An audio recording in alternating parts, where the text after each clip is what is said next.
Guys, Florida Man is back for another video. They may have the appearance of riches, but beneath the clothes, we find a man. Still not back home yet, and so we're making do down here in the Sunshine State.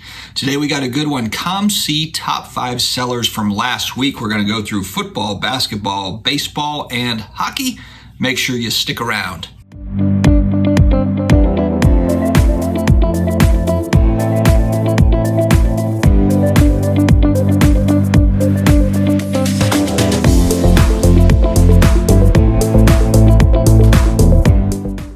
COMC provides this data. It is volume of sales, so it's not dollar amount. Don't use dollar amount because it could be one sale that's a huge dollar amount that kicks a player up to the top of the list. So we're going based on volume of sales, and it's including COMC.com sales. It's the eBay auctions through COMC. It's the port sales. It's all the stuff wrapped into one, thrown out into the universe, and here we go. So let's go with baseball first. We had opening day here recently. Number 1, Shohei Ohtani.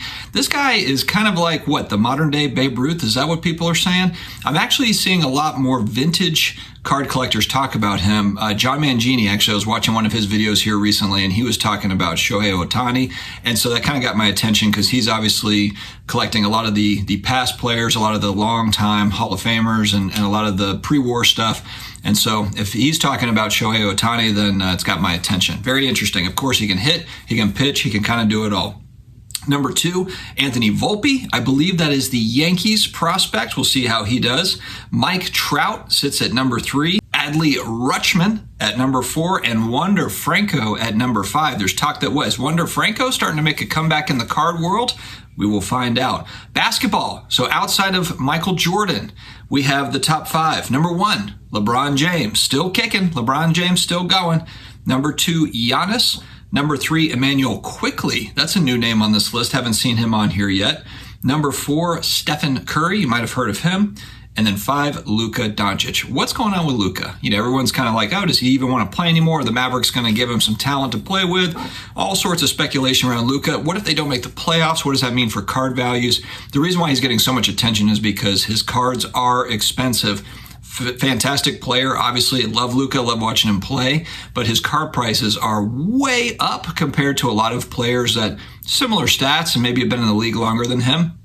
And so there is kind of, I think, some speculation as to can his stuff hold if he's not doing anything in the postseason. If he's turning into more of a James Harden type player that can put up a lot of stats but is not going to win a title, is not going to win MVP. I'm just throwing James Harden out there in the universe, but you could make this claim for really kind of any player that's got some amazing stats but just can't back it up with really MVPs or championships. Although to me, honestly, I think the MVP in the NBA is kind of an overrated metric. And the reason why is because I feel like there's probably 3 players this year that could win MVP, and you'd be like, okay, yeah, that's fine. You've got the Joker in Denver, you've got Giannis, and you've got Joel Embiid.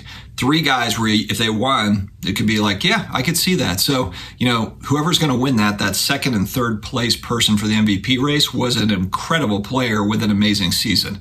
So I just think MVPs are kind of like flip of the coin type thing. All right, football. Number 1, Joe Burrow. Joe Cool, I think he's just going to be on this list because he is just a popular dude. He's kind of that cool customer. There's a lot of expectations, but, you know, they're in the AFC, and that's the tricky part is there's a lot of great QB talent in the AFC. So can Burrow get over the hump?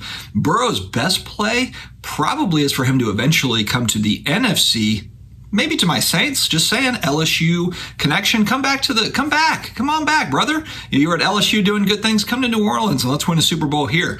If Joe Burrow was in the NFC playing for the Saints, for example, the Saints would probably be in the Super Bowl. Number 2, Trey Lance. Number 3, Jordan Love. Both of those guys are kind of their spec plays because, of course, it's like, what's going on with Aaron Rodgers? Eventually, maybe Jordan Love gets that start. We're just kind of waiting and seeing the same way we were waiting when Brett Favre was playing and Rodgers was sitting behind him. Trey Lance, of course, is he going to start? I saw John Lynch talking about Purdy, that Brock Purdy was the guy. He was going to be the starter. So I don't know what that means for Trey Lance, but we will see.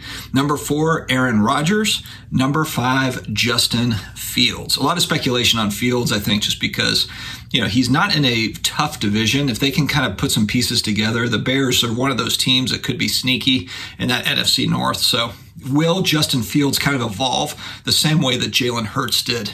in Philly. It's Justin Fields just going to be that amazing running quarterback and eventually gets hurt. RG3. Hey, buddy.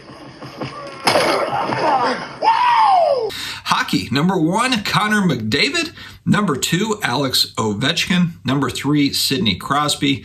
Number 4, Austin Matthews. Number 5, Jack Hughes. So a lot of the usuals on the hockey list. Remember, Upper Deck and COMC have an arrangement. They have a partnership for that EPAC stuff. So you're going to see a lot of hockey in the same way that you're going to see a lot of Marvel on the COMC.com site. So if you're a hockey collector, or you're just getting into hockey, or you're just getting into Marvel cards, definitely check out COMC.com because there's a lot of great stuff that pops up on that site.